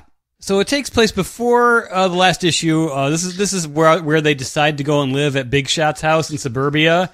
And while trying to move in, they get tailed by an assassin squad made up of the leftover members from the last Secret 6. Yes. So it's Ragdoll, Scandal, Yes, Savage, and Duchess. Yes. So all they needed was Parademon. I know. All they needed was and I Parademon. would just been like, just A let the little camera sketchy in the wander new- off with them. a little sketchy in the new 52, but you know. But so I love the fact that it turns out Duchess is a banshee. She's just like, all right, everyone, I'm just gonna say it. I'm a banshee, okay? There, stop asking this question already. I know you're all looking at me thinking, is she a banshee? Let me just drop it right here. I am, in fact, a banshee. Yeah. But the fight where it was, because we know who Big Shot is now, right? Yeah, mhm. We know he is, in fact, The elongated man. yeah, Ralph Ralph Dibny. Dibny, yeah. And while they're having the fight in his house and he's trying to save all the bits and pieces that his wife, my wife made that vase, and they're like, oh, I'm sorry, and they let him like set it off to the side, and then they go back to brawling once more. Yeah. Oh wait, my picture here. And she's like, okay, this is getting a little beyond sweet at this point. Yeah. So they eventually realize that they're both working towards the same goals. Secret 6 is trying to stop Mockingbird because they used to work for Mockingbird as well. It turns out that Scandal is the one who gave Catman his little kitten in prison. Yep. That helped him not go Aw. insane. So I like Scandal so much. I really do. Mm-hmm. I know she really has no play other than the old Secret 6 run, but really great character. Yeah, kind of yeah, that yeah. moral great, like literally the line of morality, I think is what she is. Yep. Not evil, not good, just kind of... Yep. And so there's like, oh, hey, we're all working towards the same goal. Want to team up? And they're like, no. This book is called Secret 6. One, Not 2, 3, Secret, 4, not 5, Secret 6. 9. So we're gonna go. But 9 vamoose. is just a 6 upside down, Brian. Yeah. Yep. It'd be really easy. All they have to do is flip the 6. The branding was simple. Yep. It's super simple. Yep. So they part ways, and then we move on to issue 4 or issue 3. 5? We move on to issue 3, and then we'll go read issue 3 again, then read issue 5 when/if it comes out. Gotcha. Now I'm with you. Yep. You want to talk Aquaman? Go ahead, and talk Aquaman. Let's talk to Aqua. Aquaman. That's what we're going to do right now. That's the show after we recap Aquaman. That's the show hosted by Chris Hardwick afterwards. Yes, Aquaman. Yeah. I would watch it, to be fair. Aquaman is pining about how when he was in high school that some kid that he went to school with was always trying to get him to play Magic the Gathering. And it's this game about magic and sorcerers battling and with monsters and myths and all this stuff. And he didn't really get into it all that much, but now that he is the king of Atlantis, fighting all these myths and monsters and wizards on his team casting spells, he's like, maybe I should have paid a little bit more attention to Magic the Gathering. I don't think he understands how it works. It's not like real magic and stuff, so you probably could have skipped it. But I think he just wants to run a blue control deck because, of course, islands. That's what you would do, right, Brian? Yeah. Yeah, of course. Maybe a mill deck. He seems like a mill deck kind of guy. Tapping mana. Yeah, there you go. Yeah, upkeep. These are phase. These are words that I'm aware of. I know they exist. Mm-hmm. But we get a little bit more of the flashback. Remember, we were doing the now and then portion of this story where in the now, Aquaman is the disgraced king of Atlantis, and he seems to be working against Mera, who is the queen of Atlantis, and who has been sending out all the troops to capture him because he is working to help these people from another dimension, and it looks like he is defected over to their side. And in the then portion of this book, we're finding out that all of those ziggurats kept popping up and destroying things, these intrusions from another dimension. And as he was about to destroy them, he sensed that there was life inside, and he actually went inside one and found a bunch of refugees from this other dimension who said, hey, we are actually Atlanteans as well. We just went a different path. We were part of the divergent paths of the 7 families of the Atlanteans back when Atlantis was just a shining city on the ocean. So technically you're our king. Could you not murder us, Mr. King? That would be super cool. And he has decided to do his best to save them, but Mara and everyone else will not accept that. They're kind of like, you realize these people and their incursions into our dimension are destroying the world. We can't have these lifeboats coming over because it's going to destroy both worlds at the end. And it's basically him just running around beating the living, loving crap out of everyone, including his kelp wizard friend, helping him because when he goes to the other dimension, I do love that kelp wizard. Yeah, it really is. He looks pretty great. It is, in fact, King Shark working under Mara, though. It's not just rando shark guy. It is King Shark. I was like, yes, he is brought into the fold. Working for royalty like he should. Mm-hmm. He's a member of the King's Court because he's King Shark. God damn it, people. It's so easy. But yeah, it's Mara sending out everyone to capture him and he's trying to fend them off. But whenever he goes to the other dimension to save people, they have to like put a bubble around him because just like the ziggurats are poisoned to our dimension, when he goes there, he's poisoned to their dimension. And he keeps running these excursions to free the people that were his subjects that have been treated as slaves over in this other dimension and bring them back to safety. And it's literally a king of two worlds. It's everything he was prior, but it flipped on its ear and done in a different way. And I kind of like it a lot. And I love the fact that as he's leaving in the then portions of it, Mara's going, "You're going to make me Queen of Atlantis? No one's going to trust me as Queen of Atlantis." And even Arthur's like, "You've kind of been running the city the entire time this book has existed, so I don't think anyone's really going to notice a difference, to be honest." So you got Tula, you got Merc. These are all good people. I mean, Merc over there, look at him. He's so nice. Yeah. He's so lovable. Such an affable guy. And if you ever run across something that you don't know what's going to happen, you can just head on down to the prison. Volko will be like, "There's a great secret that I never told you," and he'll fill you right in on what's been happening. Yep. Oh, Volka. It's really good. The McCarthy art, I think, really fits the tone. It's a little bit of a change from the stuff we've been getting between what was his name? Pelletier? Pelletier? That's how I've always pronounced it in my head. So. Okay, well, I mean, it's a little bit of a change from that style that we were getting before, but it works for this, especially with the interdimensional travel stuff and the darker storylines and how it's playing out. So I recommend taking a peek. Okay. Personally. Mm-hmm. So next up, me again. Cyborg. Holy Jeebus. How many books did we have? We had like 28. Gee, 29. I'm so tired. I know. Brian. I wound up with more. I know that much. I'm punching above my weight class here. Cyborg number 1. Given too much information, you got to pare it down, man. Sorry. Cyborg goes to Detroit to visit his dad because he died. And then his systems rebooted and turned him into a much more streamlined, slimmer, much more human-looking cyborg instead of giant, bulky death tank cyborg. Mm-hmm. Maybe you don't need a tank if you got Superman on your team. Maybe. Just maybe saying. Not. Just saying. So he looks much, much more human and shows up and shows his dad and Professor Silas and Stone and Tio Morrow, but he's a good guy. Mm-hmm. He is not a bad guy. Nothing bad's going to happen with him. He's never going to turn on them. Shows all of them the clip of how these robot people rolled in, ripped off his arm and killed him, left him for dead, and then his systems rebooted and regenerated him, and they're all like, "Oh my god, we gotta run diagnostics and figure out what's happening here," and no one's treating him like a human except for his childhood friend who's like, "Can't you see? He's a man! He's not just a machine!" And they decide to go out for coffee instead while his dad and all the scientists are running diagnostics. And as we see elsewhere on another dimension, I do want to mention that as he's walking out, there's a giant protest against machine people. Like, people are protesting Star Labs. I guess they watched the first season of The Flash and went, "Hey, that Star Labs place isn't nice at all. Hey, get out of here, Star Labs." So there's people protesting and yelling at him. And it's kind of actually touching on one of my biggest sticking points. It's like, why do people need regular prosthetic limbs if just anyone can get crazy cyborg tech? It is true, because there is amputees there that are like, "Why do I have a clampy hand and you have laser cannons all over you? Why can't I get a laser cannon?" Like when that 8th tier character got like a robot hand in like, man, what was that even? I don't remember. In like Talon. Okay. Like, why do you get the cool robot hand? You're not important at all.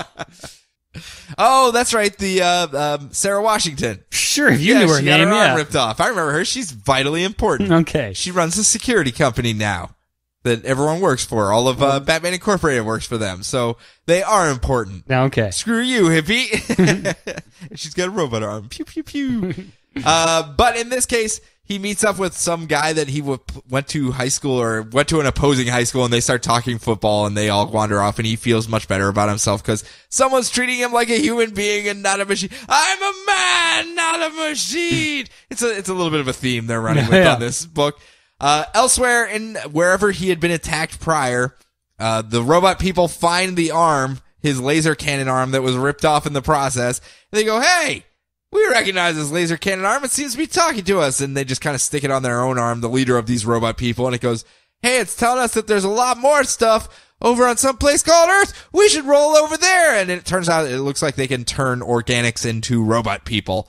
So, robot people. I'm assuming it's going to be like the robot pals from Clarion, and everyone's gonna roll in, and there's gonna be back alley robot people showing up, and we don't say yes, we only say affirmative. Hey, are you a robot person? Negative. Robo Boogie. Robo Boogie. It was a nice setup for a first book for Cyborg, a character direly in need of his own book for a while. So we'll see where they run with it. I'm kind of curious where it runs to in next month or this month's books. I will get there and then be able to see how it's playing out. It's worth taking a peek at though, but it looks like it's going to be a slow build for it while they get their extra cast members brought in. Their robot ducks in a row. Yes, the robot ducks in a row. Next up for me, Deathstroke number 8. I'm pretty sure there was a Deathstroke Annual too, wasn't there? Was there? Maybe it was Wonder Woman that was doing that as well. Maybe I'm just wrong. Deathstroke number 8. Maybe I missed them. Poor Deathstroke has been taken off to Themyscira with an assassination attempt. He was hired by Hephaestus, the forger of the gods, who said, hey, go kill this titan named Lepidus. And he goes, sure, that's what I do. And he rolled up, found a statue, and hacked it up. And it turns out he released the will of this titan to just kind of roam free. And Wonder Woman showed up just in time to see it and was like, do you know what you have done? He's like, I'm going to take a wild stab. I made a mistake. I did something wrong. And she went, yes, that's exactly what you did. Now we must fight to the death. And he's like, well, I was going to kind of fix my problem, but I guess if we're going to fight to the death, let's fight to the death. And they start beating each other up. And finally, it comes to pass that as their fight spills off into the island itself and the Amazons are surrounding them, an unlikely hero comes to save Deathstroke. Deathstroke's ex-girlfriend, Hesha, who's like, holy crap, Slade, is that you? And he's like, Hesha? Holy crap, I haven't seen you since like Beirut. How have you been? And Wonder Woman's just like, wait, you guys know each other? Oh yeah, we know each other. So I thought that was a nice little weird combination to give a link for Deathstroke to Wonder Woman. A little odd, especially since he's being the whole anti-hero in this book and having his own stuff going on. But they finally decide, well, I guess we're going to have to work together so that we can take down Lepidus, who has in fact turned himself into a giant titan monster and raised an army of statue people who are marching on the Amazons right this moment. Poor guy. That's what it is. Actually, Wonder Woman picks up the rest of this story. So I'm going to actually let you do Prez, and then we'll come back to it. Come back to Wonder Woman? Okay. Yeah, I've so you can take a break. So much time. Yeah. Exactly. All right, so Prez 2. It's the book of the frickin' century. Dateline 2036. Okay, so according to the Constitution, if there's a tie in the electoral vote of the general election, it's up to the House of Representatives, where each state receives a vote to vote for the president. We've never seen anything like this before. It's madness! Yes. This election is a circus, I say! So Farmer the Doofus and Downey the Wiener are tied at 24, with Ohio voting for YouTube sensation Corn Dog Girl, Woo, Beth Ross. OH! I.O. And Delaware is abstaining from voting. So the politicians start throwing around political favors, promising presents to whoever votes for them, and every time the vote comes up, it keeps getting lopsided, and no one has the majority 26 votes to win. So as more and more people start voting for Corndog Girl to hold out for even better favors and presents, I'm getting a shark aquarium, consarn it. I'm getting 2 NASAs! Yeah! So it eventually comes down to the point where Corndog Girl has 25 votes. Delaware finally stops abstaining and votes for her as well. And all of the crap hits the fan because Beth Ross is our first teenage president. Womp womp. Yep. She gets hounded by the media and possibly people who want her dead at her dad's funeral. Yeah. And she gets saved by former presidential candidate Preston Rickard. Yeah. The original Prez. Oh, is that who that is? Mm-hmm. Oh, that's actually pretty cool. Yeah. But he never actually became Prez in this reality. Okay, gotcha. Yeah. So he lets her know that the secret to staying president.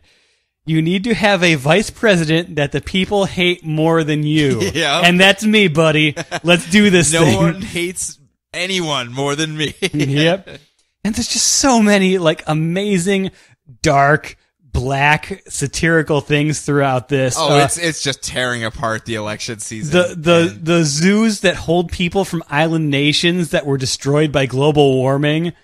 Holy crap. And of course the underground panda fights that all the senators go and wheel and deal at. Yep. And of course my personal favorite, the majority whip of the Senate being a lady with an actual whip. So, I mean, it's literal and figurative. They just ran with it at that point. Yep.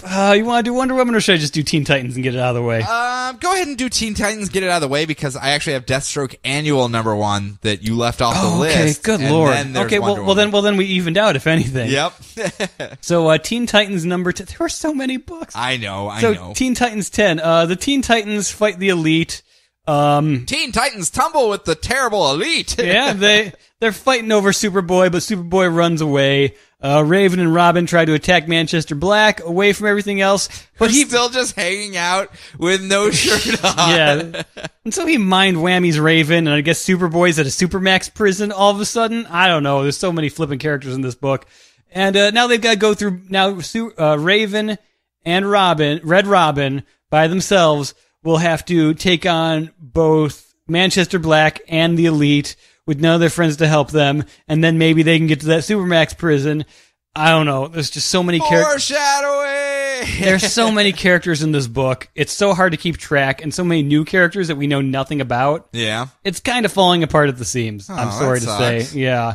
I really hope something writes it very soon. To be fair, they're running 2 teams in one book right now. Yeah, I know. On a monthly schedule. That's a little rough. It's a little awkward. Yeah, it's a little rough. So I guess we'll see where they go with it. It does seem like they're splitting off the cast so that they can try to pare it down, though. Yeah. So I don't know if it was just a let's just do this spinning to get power, out of the pages of the Teen Titans. It's Power Manchester Girl. Black and the Elite. I don't know if that's the direction they're going or what. I don't know if that can support another book, but who knows? I don't know either. Especially this early in the run. But next up, I'm going to continue my story of Lepetus. Sounds like a disease, really. It does. I got the Lepetus. It's in my lungs. I got the Lepetus. Mm-hmm. This is kind of a side story, the Deathstroke Annual #1, where they both, Wonder Woman and Deathstroke, confront Lepetus and his army, and they go, "We're gonna fight you." And he goes, "Yeah, I'm kind of a Titan. I got more powers than a god," and goes, "Whammy!" and puts them in a space whammy that shoots them off into some alternate dimension where they both decide to actually team up and fight every demon in all of hell, essentially, at the same time, and then both get shunted off to their own personal hells, where Wonder Woman is tormented by her mother for failing all of Themyscira and her, and Deathstroke gets to see his kids grow up to absolutely hate him and try to murder him. But using the power of friendship, they're able to overcome these obstacles and make their way back to Themyscira in time for the war. Yay! Yeah. So that was the Deathstroke Annual. It's a nice little side story. It's actually kind of funny to see Deathstroke and Wonder Woman teaming up. They have a lot more in common than you would think as far as their mindsets, and it's actually kind of fun to find them acknowledging that and going, "Oh, I guess you like to fight too. Well, I guess fighting in hell is kind of cool for both of us then." again, it's an angle that you wouldn't expect to see, and I think it works out fairly well for a quick little one-issue story. The second part of this that's completely separate from all of this is Wonder Woman number 42, who is dealing with the horrible person, that kid that sucker punched her on the bridge and then threw tear gas and swam away. Yep. You know, her mortal enemy. Well, he has ended up teaming up with some disembodied voice that is giving him weapons like a Pegasus and a magical bow and arrow and all of these things to kill the god of war. And this mystical magical voice that we can't see keeps saying things like, oh, well, it's not the actual destination, but the strife of life that makes it fun. Woo! So I have no idea who it is on the other end of it. Coincidentally, though, after Wonder Woman goes to visit Donna Troy, still in prison, well, actually, she goes to visit Zola and Zeke and Hera back at Mount Olympus and says, hey, if you guys hear anything about who's hiring crazy people on Pegasi with bows and arrows to kill me, that'd be super cool if you could give me some tips. And while she's there, she visits Donna Troy, who is still, you know, let me pause for a second. When we were doing the whole Donna Troy storyline where she was just like, I hate them penises working for McPennishader. Yeah.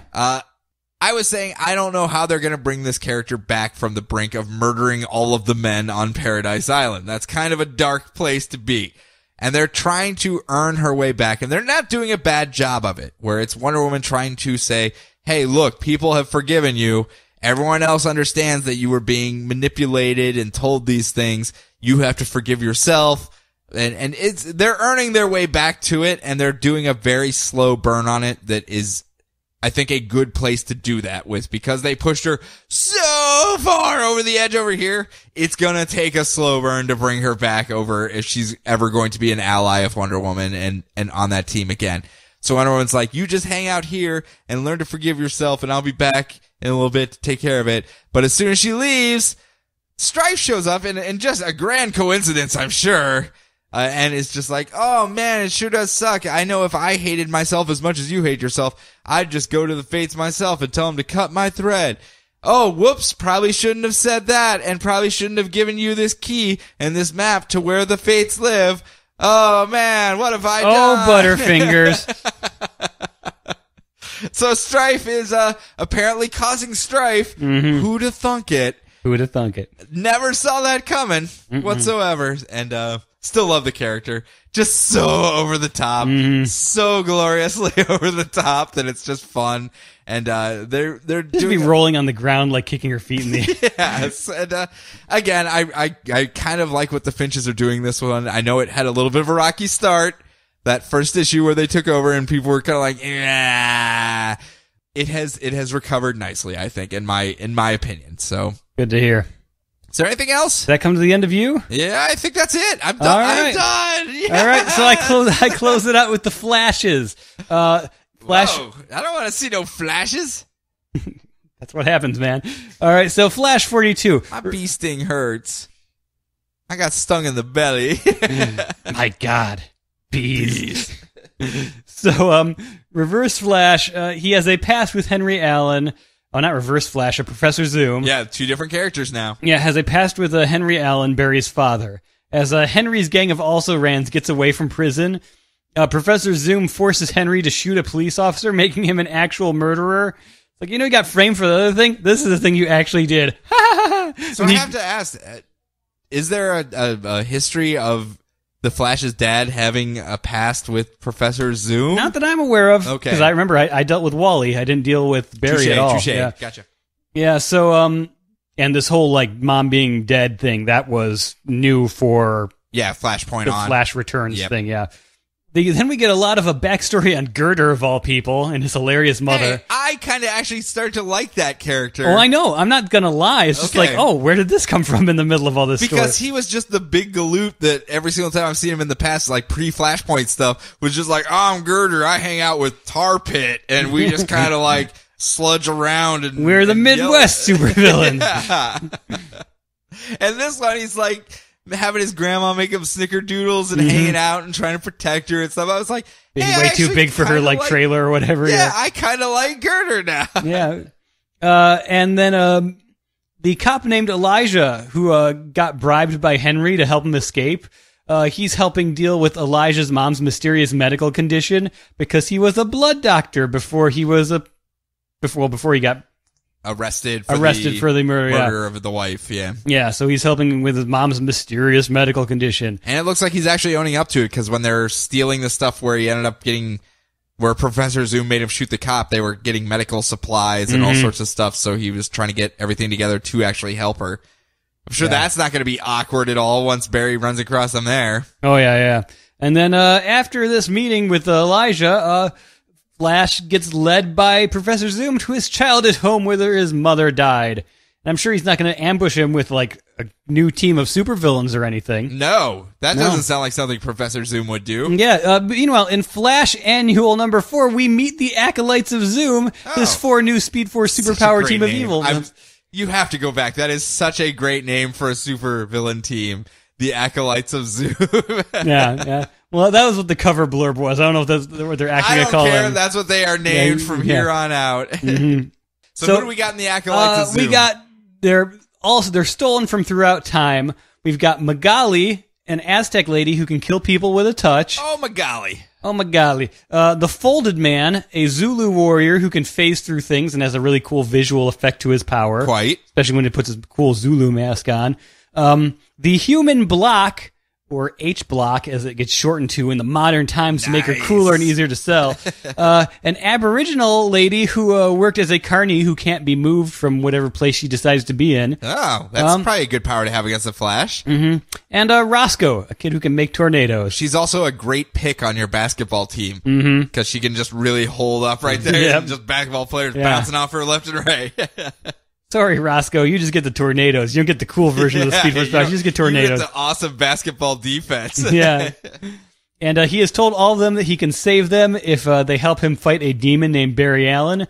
But it turns out that he's manipulated all of them and has actually doomed them already in their various time things, because he pretty much ruined their lives to get them, to trick them into being on his team. So Professor Zoom is the time-traveling, mucking up the time frame, or setting it the way it's supposed to be. I never understood that about Professor Zoom. Yeah. Because, I mean, obviously he's from the future, so if he's mucking up the timeline, it had to have been mucked up or else he would erase himself at some point. Yeah. So I would assume he's actually a hero. He's just misunderstood. Yeah. He's setting the timeline the way it's supposed to be. Yeah. He's such a good guy. Him and his Acolytes of Zoom. Zoom!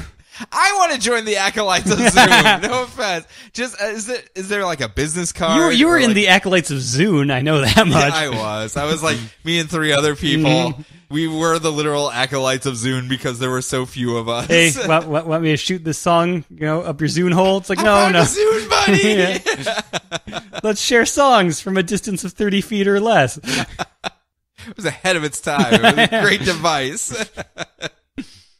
Someone stole it from me. That's how good it was. They knew the power of the Zune. They probably stole it and threw it away thinking it was an iPod. Yeah. Stupid freaking people.